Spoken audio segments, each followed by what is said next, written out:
오늘 이 시간 우리에게 주시는 하나님의 말씀 마가복음 4장, 오늘은 우리 26절부터 32절까지 말씀, 제가 가지고 있는 신약 성경으로 59페이지가 되겠습니다. 마가복음 4장 26절부터 32절까지 말씀.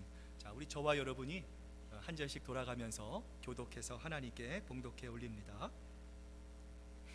또 이르시되 하나님의 나라는 사람이 씨를 땅에 뿌림과 같으니 밤낮 자고 깨고 하는 중에 씨가 나서 자라되 어떻게 그리 되는지를 알지 못하는, 땅이 스스로 열매를 맺되 처음에는 싹이요 다음에는 이삭이요 그 다음에는 이삭의 충실한 곡식이라.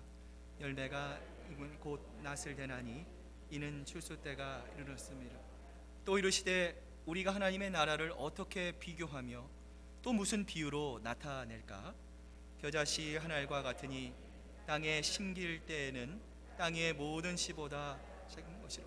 32절 함께 읽습니다. 심긴 후에는 자라서 모든 풀보다 커지며 큰 가지를 내나니 공중의 새들이 그 그늘에 깃들일 만큼 되느니라. 아멘. 하나님의 말씀입니다. 오늘 날씨도 덥고 또 여러 가지 힘든 일들이 있지만, 그러나 모든 것을 하나님께 맡기고 주님 전에 나와 기도하며 하나님 앞에 예배하는 여러분 모두에게 우리 하나님께서 주시는 놀라운 평화가 또 은혜가 함께 하시기를 바랍니다. 오늘은 마가복음 4장 26절 우리 32절 말씀으로 믿음으로 가는 나라는 제목으로 함께 말씀을 나눠보고자 합니다. 저희가 몇 주에 거쳐서 마가복음 4장의 말씀을 살펴보고 있습니다. 공통된 주제가 나오고 있죠. 여러분 어떤 것입니까? 씨앗에 관련된 것입니다. 씨앗. 일련의 비유들이 이 씨라고 하는 것을 주제로 해서 계속해서 나오고 있습니다. 오늘 본문 역시도요, 하나님의 나라는 사람이 씨를 땅에 뿌림과 같으니 라고 하는 말로 시작이 되고 있습니다. 자, 제가 여러분에게 한번 질문을 좀 드리고 싶습니다. 자, 여러분은요, 하나님의 나라가 어디에 있다고 생각하십니까? 하나님의 나라에 대해서 여러분 많이 들으셨을 거예요. 하나님의 나라, 천국, The Kingdom of God. 자, 여러분 생각에 하나님의 나라는 여러분 어디에 있다고 생각하십니까? 아마 속으로 그러시는 것 같아요. 목사님, 제가 그걸 어딘가 있겠죠. 천국에도 있고요. 자, 여러분 먼저 이 하나님의 나라를요, 장소적인 개념으로 이해하는 경우는 어떤 경우입니까? 이 하나님의 나라는 우리가 죽어서 가는 나라. 자, 여러분, 이 하늘나라에 우리가 죽어서 가기 위해서는요, 어떻게 보면 여기에는 경쟁적인 요소가 있습니다. 다시 말하면 이 나라에 들어가기 위해서는, 이 하나님의 나라가 만약에 장소적인 개념이라면은요, 어떠한 들어가기 위한, 그 나라에 가기 위한 어떠한 조건과 어떠한 자격 같은 것들을 우리가 먼저 생각할 수밖에 없어요. 자, 그런데 반대로 여러분, 이 하나님의 나라를 통치의 개념으로 생각하는 경우는 어떻습니까? 제2차 세계대전에 미국과 일본이 태평양 전쟁을 치렀습니다. 미국이 히로시마와 나가사키의 두 곳에 이 원자폭탄을 떨어뜨립니다. 원자폭탄이 터지자 이 원자폭탄에 이 감당할 수 없는 그 위력 앞에서 일본은요, 미국에게 이 백기로 투항할 수밖에 없었어요. 이어 히로히토 일본 천황이 1945년 9월 2일 그 도쿄에 정박해 있었던 미국 전함 미주리함이 있었어요. 자, 그 미주리함에 올라서 일본의 항복을 정식으로 이렇게 인정을 합니다. 미군의 군함이 당시 일본의 영토 안에 있었음에도 불구하고 일본의 천황이 왜 군함에 올라가서 항복을 했을까요? 여러분, 이 군함은요, 어느 곳에 가든지, 어느 바다로 가든지, 어느 나라로 가든지, 여러분, 이 군함 안에 있는 곳은요, 그 나라의 통치가 미치는 땅입니다. 다시 말하면 그 군함 자체가 한 나라를 상징하고 있기 때문에, 여러분, 하나님의 나라도 마찬가지라는 것이죠. 하나님의 통치가 미치고 있는 그곳이 바로 하나님의 나라가 될 수 있다는 거예요. 어느 날 바리새인들이 예수님께 나옵니다. 예수님, 하나님의 나라가 언제쯤 임하겠습니까? 이 제자들이 예수님을 향해서 이 하나님의 나라에 임할 때를 물어봐요. 자, 그러자 예수님께서 이 제자들과 또한 이 물음을 묻는 바리새인들을 향해서 이렇게 말씀을 하십니다. 하나님의 나라는 볼 수 있게 임하는 것이 아니요 또 여기 있다 저기 있다 못하리니 하나님의 나라는 너희 안에 있느니라. 자, 여러분, 지금 예수님께서 이 하나님의 나라가 어디 있다라고 말씀하십니까? 하나님의 나라는 어디 있습니까? 여러분 안에 있습니다. 우리 안에 있습니다. 하나님의 통치가 미치는 곳이라면 그곳이 바로 하나님의 나라입니다. 여러분, 그래서요, 여러분의 리커스토어가, 여러분의 런더리가, 여러분의 가게가, 이 교회는 말할 것도 없고요, 여러분의 가정이 하나님의 통치가 미치고 계신다면 그것이 어느 곳이에요? 하나님의 나라입니다. 여러분, 하나님은 죽어서 가는 나라만이 하나님의 나라가 아니라는 거예요. 아직은 완전하진 않지만 오늘날 우리가 살아가고 있는 이곳, 하나님의 통치가 미치고 있는 이곳이 바로 하나님의 나라다 말씀하고 계시는 거예요. 자, 그런데 여러분, 하나님의 나라가 이 땅에 임했어요. 완전하진 않지만 예수님께서 재림하시는 그날 완전한 하나님의 나라가 임합니다. 여러분, 그래서 이번 토요일날, 지난주 토요일날 제가 설교 드렸잖아요. It comes already but not yet. 하나님의 나라가 이미 왔지만 not yet, 아직은 아니라는 거죠.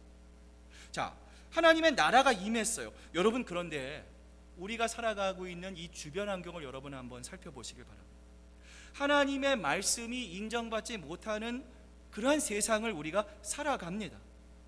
옛날에는요, 전혀 그런 것에 대한 의식을 하지 못하고 살아갔어요. 그런데 여러분, 최근 들어서 여러분 그런 거 느끼십니까?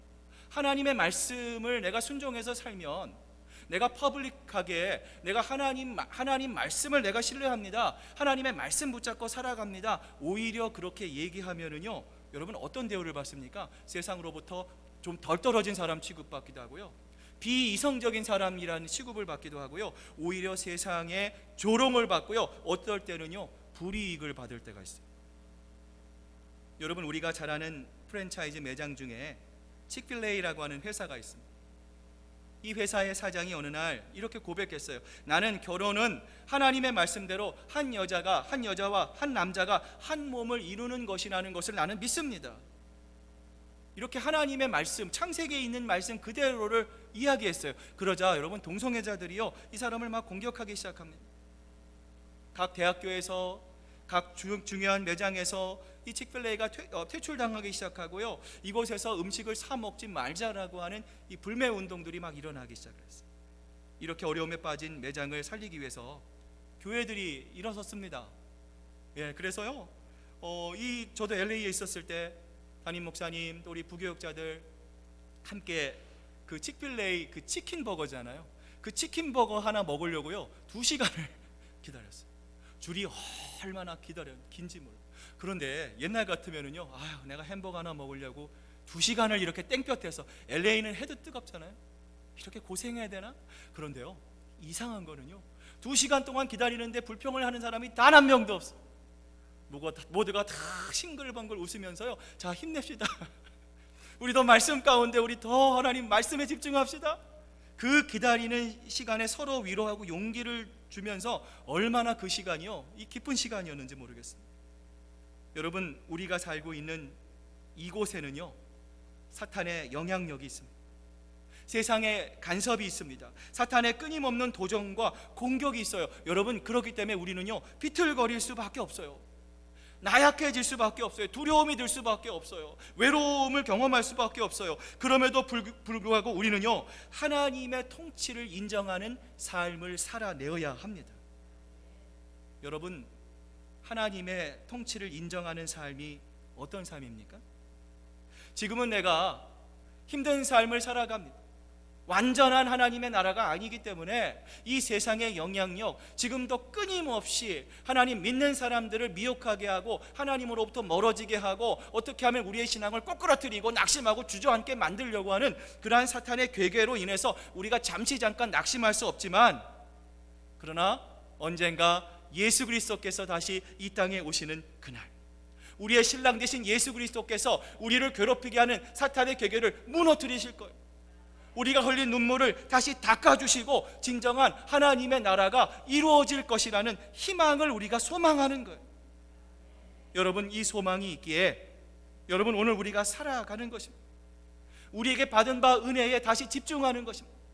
하나님께서 나를 이만큼 사랑하신 이 어려운 세파 속에서도 우리를 하나님께서 버려두지 않으시고 내버려 두지 않으시고, 우리가 미천한 믿음이지만, 연약한 믿음이지만 하나님 살려주십시오 간절한 마음으로 주님 앞에 나아가며 고백하는 그 기도를 하나님께서 들어주신다는 그 믿음과 은혜를 통해서 우리는 어떤 일에 집중을 해야 돼요? 사람을 살리고 생명을 살리는 이 귀한 일들을 이루어야 할 책임을 다하는 삶, 이러한 삶이 바로 하나님의 통치를 이루어 나가는 삶인 것이죠.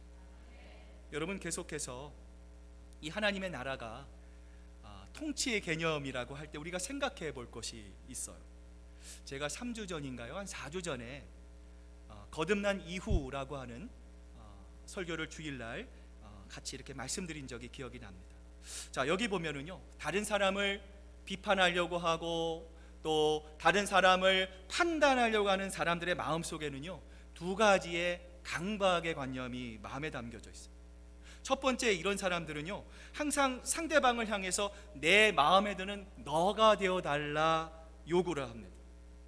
여러분, 그래서 회사의 사장은 사원들이 누구의 말을 듣길 원해요? 사장의 말을 듣기를 원하죠. 자, 여러분, 사원들은 반대로 사장이 자기들의 마음에 드는 사장이 되기를 원합니다.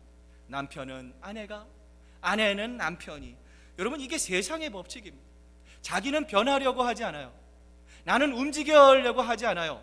그러나 일방적으로 상대방이 변하기만을 요구하고 있다는 거예요. 두 번째로요, 판단하고 비판하기를 좋아하는 사람들은 이번엔 반대입니다. 다른 사람의 마음에 드는 나가 되기 위해 노력합니다. 여러분, 이게 무슨 말이에요? 자, 이 사람들은요, 다른 사람의 내가 어떻게 비칠까?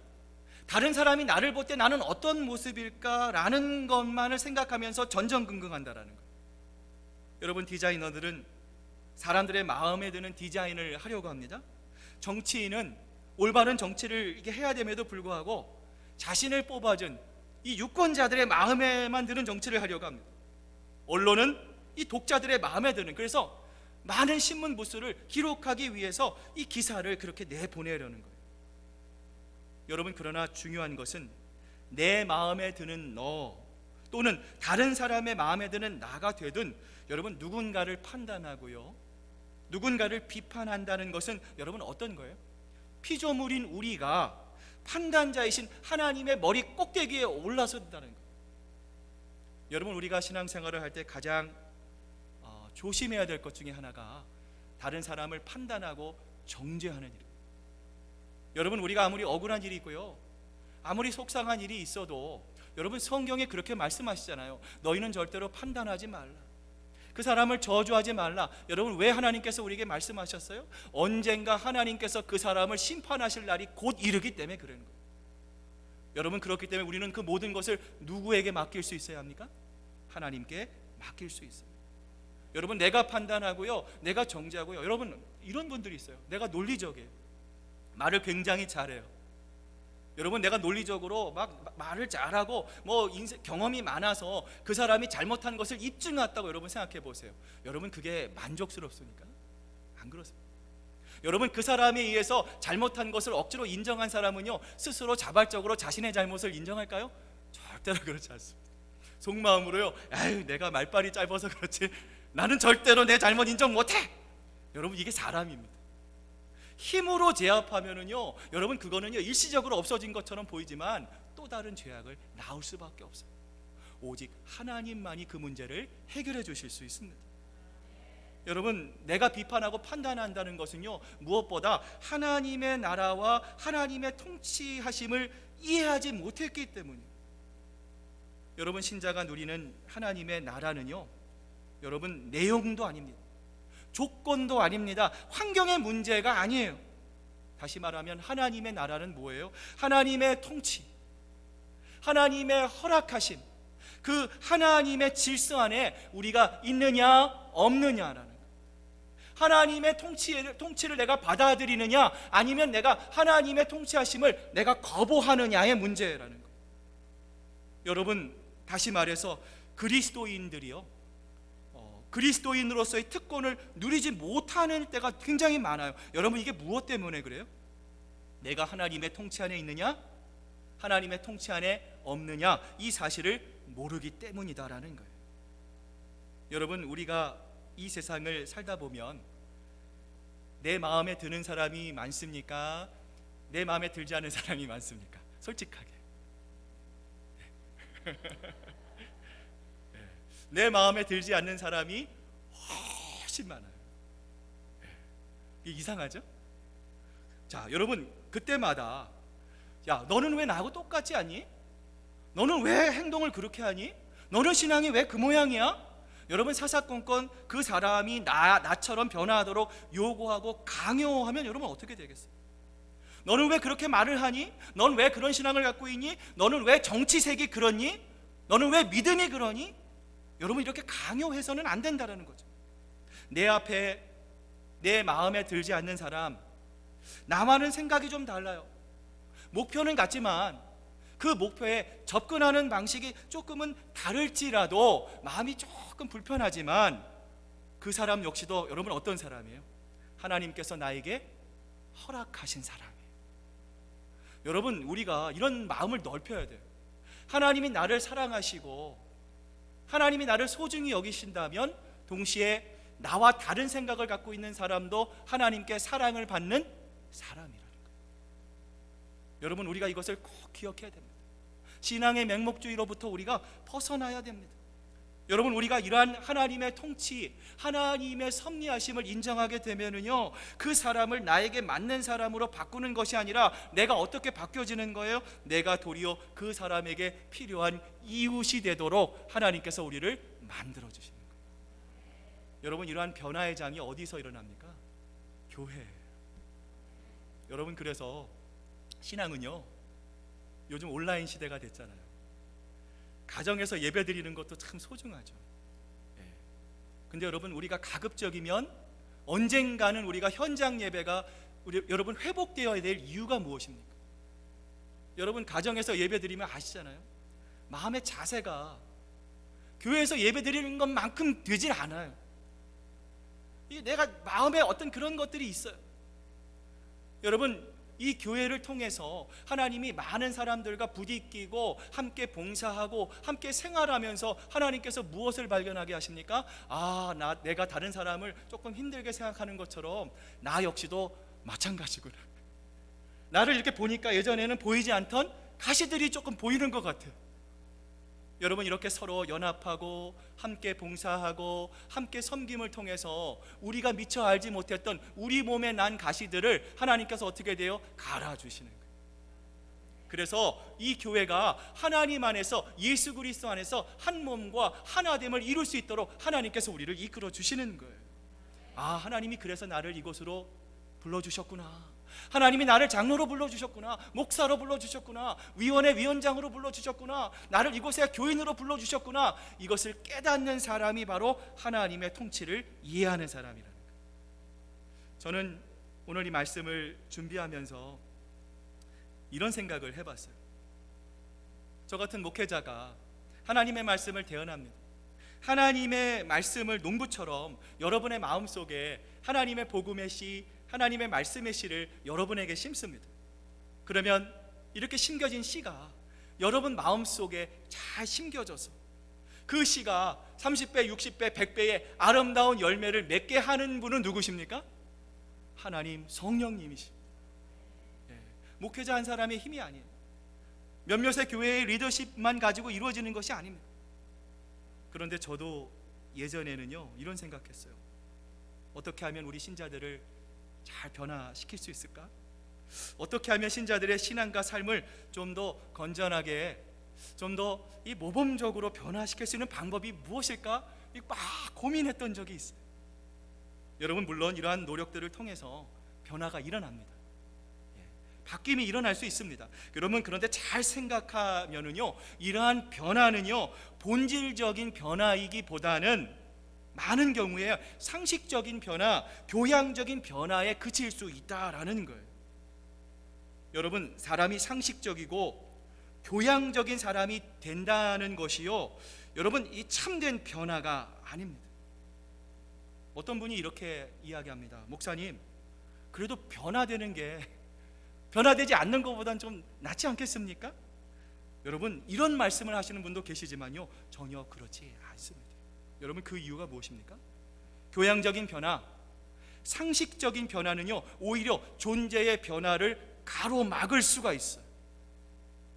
여러분, 교회를 다니시다가 상처를 받고 다시 세상으로 이렇게 나가신 분들을 전도할 기회가 되면요, 여러분, 전도하시다 보면은요, 예수님을 전혀 몰랐던 분들을 전도하기가 쉬우십니까? 아니면 교회를 한번 다녔다가 상처받으신 분들을 전도하시기가 쉬우세요? 여러분 아시죠? 예수님을 전혀 모르는 분들에게 복음을 전하는 것이 의외로 쉽습니다. 여러분, 이게 뭐냐면은요, 여러분, 우리가 무늬만 그리스도인이 되고요, 모양만 그리스도인이 된다면, 여러분, 그래서 제자들처럼, 변화상상의 제자처럼 여기가 좋사오니 우리가 그냥 주저앉아 버리면, 여러분, 실질적인 변화에 관심을 잃게 될 수 있다라는 거예요. 여러분, 무서운 것은 내가 거듭나지 않았습니다. 예수님을 나의 구주와 주님으로 영접하지 않았습니다. 고백하지 않고서도 신앙생활할 수 있다라는 거예요. 우리가 반드시 기억해야 될 것 중에 하나는요, 기독교는 종교가 아니에요. 기독교는 살아계신 하나님, 인격적인 하나님을 우리가 만나는 거예요. 그 하나님의 만남을 통해서 우리가 변화되는 거예요. 옛사람이 지나가고 보라, 새 것이 되었도다. 새로운 피조물, 뉴 제너레이션이 되는 것이 바로 기독교입니다. 여러분, 그러기 위해서는요, 나는 점차로 없어져야 돼요. 사라져야 합니다.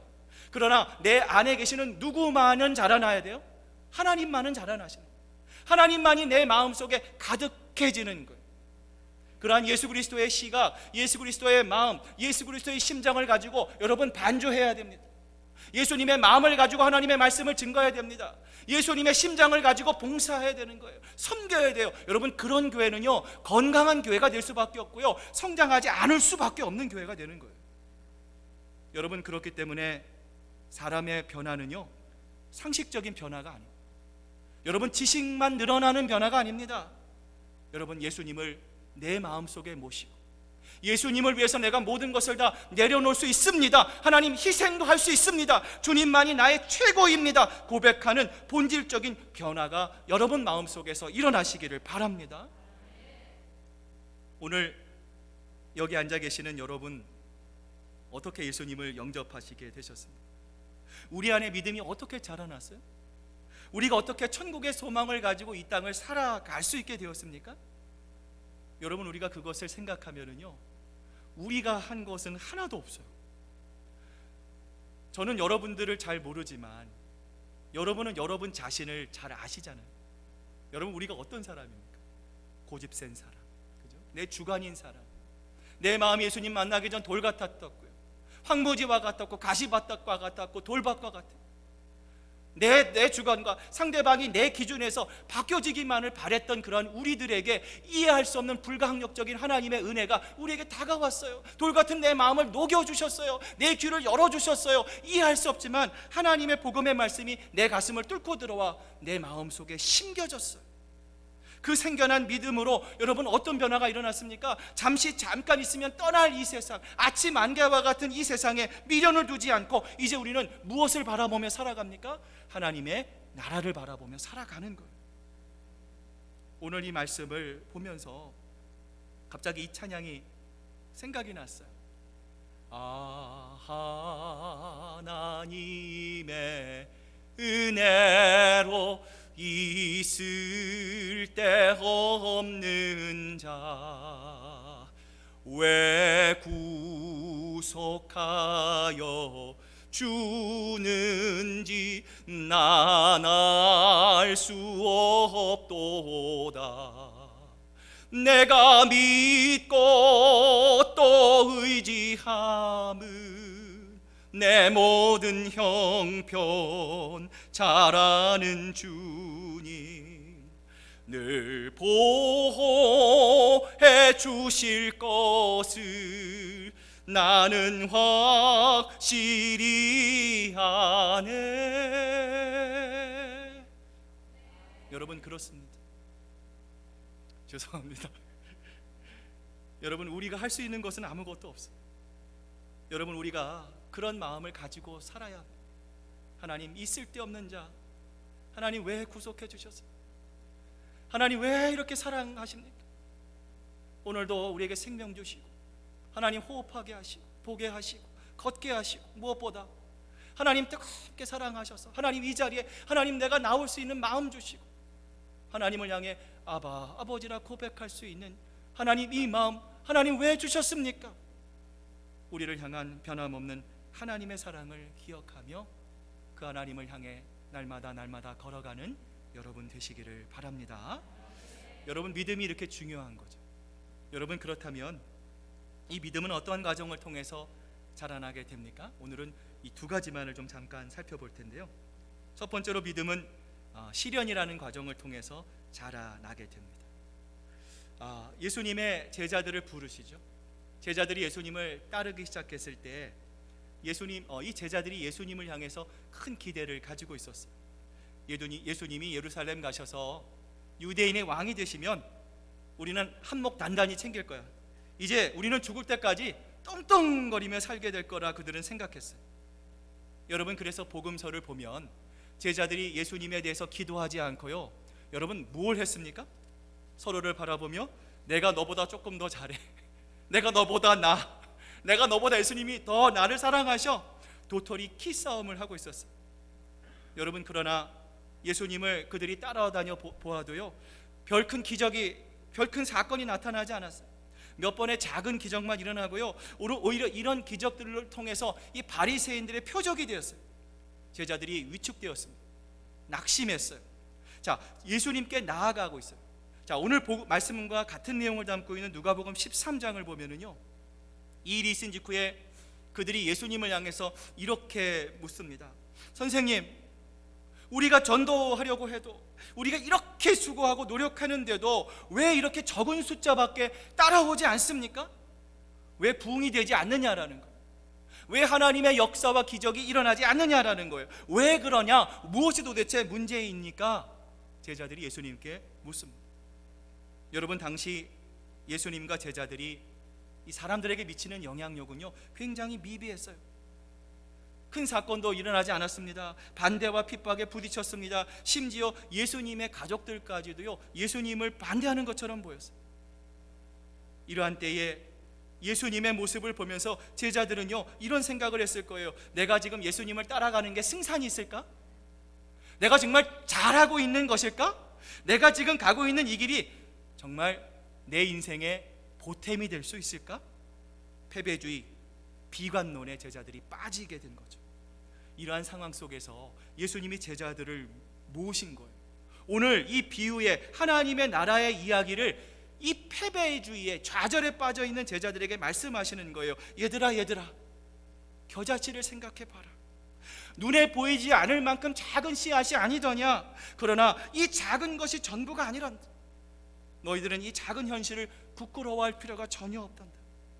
왜냐하면 이 작은 겨자씨가 자라나는 것처럼 너희의 믿음도 자라나고 그 너희의 마음속에 하나님의 나라가 임하게 될 것이다. 하나님은 말씀하시는 거예요. 여러분, 우리 한국 사람처럼 큰 것을 좋아하는 것이 민족이 없습니다. 엑슬라이즈를 좋아하고요. 여러분, 우리나라의 이름도 뭐예요? 대한민국입니다. 최고의 수반이 대통령이고요, 최고 학부는 대학교고요, 외교사절을 뭐라고 부릅니까? 대사라고 부르죠. 길들을 보아도 모모대로, 양화대로, 다리도 하나같이 다 뭐예요? 대교예요. 엄청나게 크지도 않은데도 대교입니다. 여러분, 그런지는 몰라도요, 우리의 무의식 중에 그런 것이 있어요. 나의 작은 것을 자꾸만 숨기려고 하고요, 나보다 못한 사람들을 무시하려고 하는 경향이 우리 마음속에 있습니다. 예수님께서 이처럼 열등감과 비관 속에 빠져 있는 제자들을 모아주시고 하나님의 나라의 비유를 말씀하시는 이유가 무엇입니까? 그 어떤 위대한 것도 하루아침에 이루어지지 않는다라는 거예요. 여러분, 우리의 믿음도 우리의 신앙도 여러분 날마다 새로워져야 합니다. 여러분, 그러한 하나님과 가까이 동행하는 삶, 하나님이 기뻐하시는 삶을 통해서 우리의 믿음은요, 어느새 하나님이 원하시는 아름다운 믿음으로 성장하게 될 것입니다. 여러분, 두 번째로 우리의 믿음이 어떻게 자라는지 알 수 없어요. 그러나 식물이 열매를 맺는 것과 같이 우리는 합당한 믿음의 열매를 맺을 수 있어야 한다라는 거예요. 자, 오늘 본문을 한번 다시 보시면 좋겠는데요. 오늘 요한복음을 우리 한번 찾아보겠습니다. 요한복음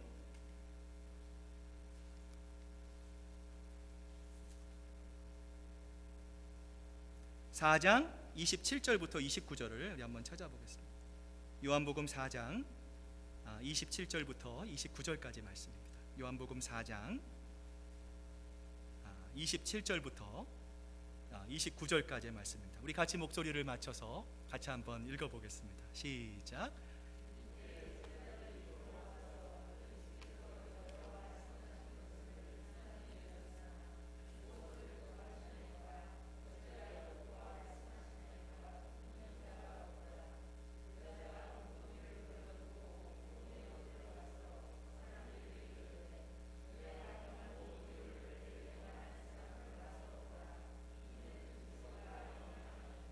자, 우리 한 군데 더 찾아보겠습니다. 오늘 본문 마가복음 4장 27절부터 우리 같은 구절이에요. 29절까지 한 번만 더 읽어보겠습니다. 마가복음 4장 27절부터 29절 우리 같이 한 목소리로 읽겠습니다. 시작. 씨가 나서 자라되 어떻게 그리 되는지를 알지 못하는지라. 땅이 스스로 열매를 맺되 처음에는 싹이요 다음에는 이삭이요 그 다음에는 이삭의 충실한 곡식이라. 열매가 익으면 곧 낫을 대나니 이는 추수할 때가 이르렀습니다. 아멘. 제가 어린 시절 좋아하던 다큐멘터리가 있었습니다. 동물의 세계. 굉장히 재밌게 봤어요. 거기 보면 육식동물들이 초식동물들을 막 쫓아가서 잡아먹습니다. 사슴이요 사자에게 쫓기는 모습을 보면서 어린 마음에 사슴 힘내 막 이렇게 응원했던 모습이 이렇게 기억이 납니다. 여러분, 이 동물적인 본성이 가지고 있는 특성이 있어요. 여러분, 그 특성이 무엇입니까? 이 동물적인 본성은요, 새로운 것을 만들지 못합니다. 이미 가지고 있는 것을 빼앗기도 하고요, 세상에 있는 것들을 모아서 자신의 것으로 만드는 것이 이 동물적인 본성이라고 합니다. 저희 그 사택 앞에 많은 다람쥐들이 있습니다. 이 다람쥐들이 창문을 보면은요, 쉬지를 않아요. 계속해서 막 도토리를 모으고 자기네들 이렇게 땅을 파가지고 막 묻어요. 여러분, 사람도 열심히 일을 해서 뭘 모읍니까? 부를 모으죠. 지식을 모으는데 성공한 사람이 학자가 되기도 합니다. 여러분, 이처럼 동물의 세계의 특징은 무엇입니까? 새로운 것을 만드는 것이 아니라 이미 있는 것을 모으는 거예요. 경쟁자를 물리치고 먹이를 차지하는 거예요. 여러분, 그런데 반대로 식물은 무엇입니까? 오늘 우리가 읽은 마가복음 4장의 말씀처럼 농부가 씨를 뿌립니다. 자, 그런데 그 씨가 어떻게 싹이 되고 이삭이 되고 열매를 맺는지 농부가 알 수 있습니까? 없습니까? 농부는 알 수가 없다는 거예요. 여러분, 우리의 믿음도 마찬가지, 여러분의 신앙도 마찬가지예요. 여러분 마음속에 심겨진 씨앗이 싹이 되고 이삭이 되고 자라게 하셔서 여기까지 올 수 있도록 인도하신 분이 누구십니까? 하나님이십니다. 하나님께서 내가 알 수 없는 방법으로 여러분의 믿음을 자라게 하시는 거예요. 여러분, 그런데요, 이 식물이 열매를 맺어야 하는 것처럼 하나님을 통해 이 땅에 생명을 가지고 있는 우리들이 가져야 할 사명이 있어요. 여러분, 그 사명이 무엇입니까? 바로 그 삶에 합당한 열매를 맺어야 하는 거예요. 자, 그렇다면 우리는 우리의 삶에 합당한 열매를 왜 맺어야 할까요? 자, 우리 마지막으로 오늘 본문 4장 29절 한번 보시기 바랍니다. 마가복음 4장 29절 우리 한 절 말씀 같이 한번 읽겠습니다. 시작. 열매가 익으면 곧 낫을 대나니 이는 출수 때가 이르렀습니다. 우리가 왜 열매를 맺어야 합니까? 여러분, 여기 보면 낫이 등장하죠. 여러분, 이 낫은 무엇을 의미합니까? 하나님의 심판을 의미합니다. 이 땅을 살아가는 모든 그리스도인들은요, 죽음으로 nothing, 모든 것이 끝나는 것이 아니라는 것을 압니다. 우리의 죽음 위에 뭐가 있어요? 하나님의 심판이 있습니다. 그 하나님의 심판이 있음을 우리는 두렵고 떨리는 마음을 가지고 알고 있기에 사람을 보고 세상을 보면서 우리는 실망하지 않습니다. 낙심하지 않는 것입니다. 대신 우리는 하나님만을 바라보며 오직 하나님께만 기쁨과 만족을 드리기 위해 살아가는 사람들이 바로 우리 그리스도인이라는 것이죠. 이제 오늘 말씀을 마무리합니다. 씨앗 중에서도 이 겨자씨는요, 보이지 않는 작은 씨입니다. 여러분, 그러나 오늘 성경을 보면 이 겨자씨가 자라나서 나중에 어떻게 되죠? 그 위에 새들이 깃들일 만큼 그 겨자씨가 자라난다라고 성경은 말씀합니다. 여러분, 우리가 똑같은 라인에서 믿음을 시작을 합니다. 여러분, 그러나 어떤 사람은 하나님의 말씀에 순종하고 하나님의 말씀 가운데 기쁨으로 하나님의 영광과 저 천국을 바라보며 성장하는 분들도 있는 반면에, 여러분, 어떤 분들은요, 그 자리를 계속 유지하고 있는 분들도 계실 수 있습니다. 여러분, 우리가 비록 작은 믿음이지만 이것이 하나님의 말씀입니다. 하나님의 말씀이 나를 변화시킬 수 있습니다.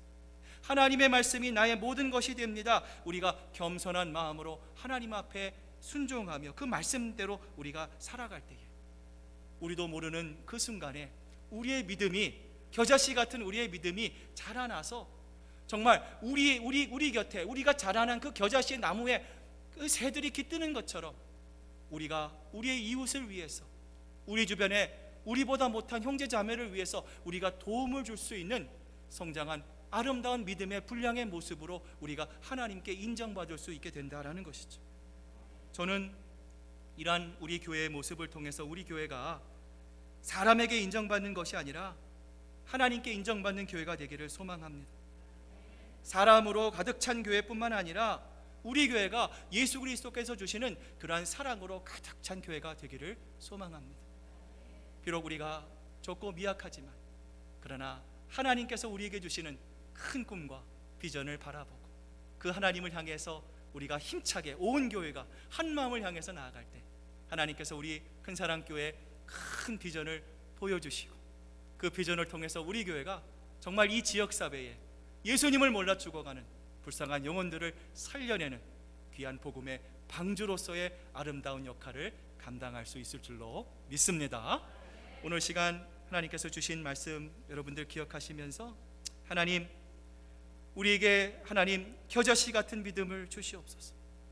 하나님의 말씀에 순종하며, 하나님, 무엇보다 아버지 하나님, 우리가 그 자리에서 멈춰 있는 것이 아니라 하나님, 조금이라도 하나님의 말씀을 듣고 하나님, 그 말씀이 하나님 내 마음속에 심겨주게 하시고 심겨진 말씀이 성령을 통하여 30배, 60배, 100배의 아름다운 열매로 자라나는 정말 하나님의 기쁨이 되는 저희들 될 수 있도록 하나님 붙잡아 주시옵소서.